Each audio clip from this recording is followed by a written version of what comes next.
Dumarami na ang mga TNVS driver na nagka-cancel booking ngayong papalapit ang holiday season. Kaya ang DOTR, pinagbabawal na yan. Nasa frontline ng balitang yan, si Carrie Cator. Yeah. Realidad to Pops, hindi balita. Apps versus riders versus pasahero. Sino ba talaga may kasalanan?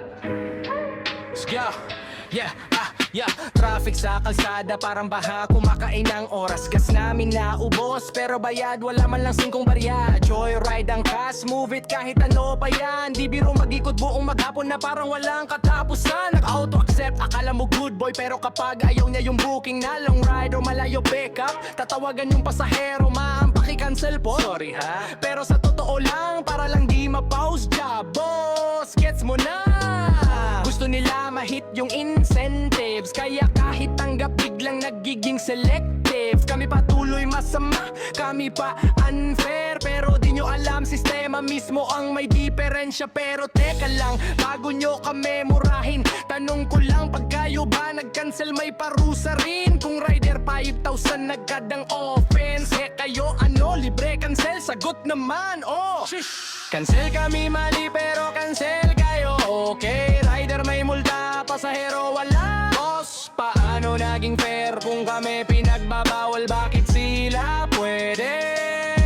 Regulasyon ba to o talagang one-sided lagi? Boss, real talk, may mga pasaherong solid, pero meron din talaga na pang Oscar ang roleplay. Nag-book na long ride, may notes at tip pa, pero tribuking lang pala. Pinagsasabay 3 apps kapag may nakita mas malapit na rider. Kaya sa lapit yung iba, minsan nakahintay ka na ng 8 minutes. Sasakay na lang sana, biglang may booking ended. Gas namin sayang, oras namin wasak, pero wala man lang warning o penalty sa inyong pod. Riders ang may rules, pasahirin parang kings, pero pag kami nagkamali, 5,000 agad ang penalty. Tapos sasabihin pa nila trabaho nyo yan o trabaho namin, pero respeto naman kahit konti.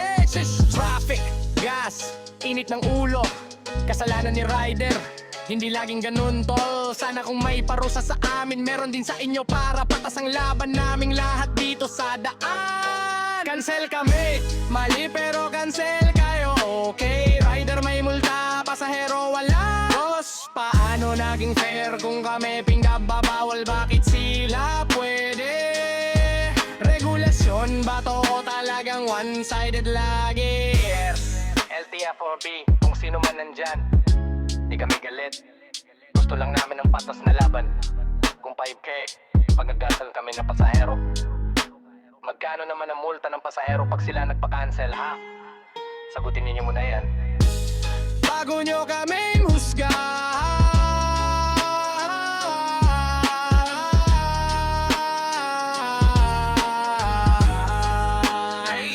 VS Life,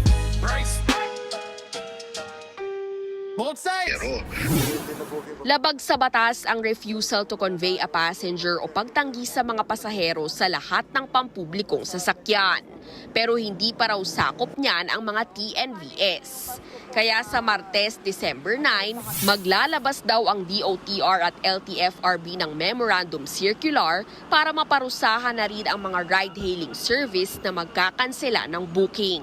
5,000 pesos daw ang penalty sa first-time offenders, habang babawiin na ang prangkisa ng mga operator na aabot sa 4th offense.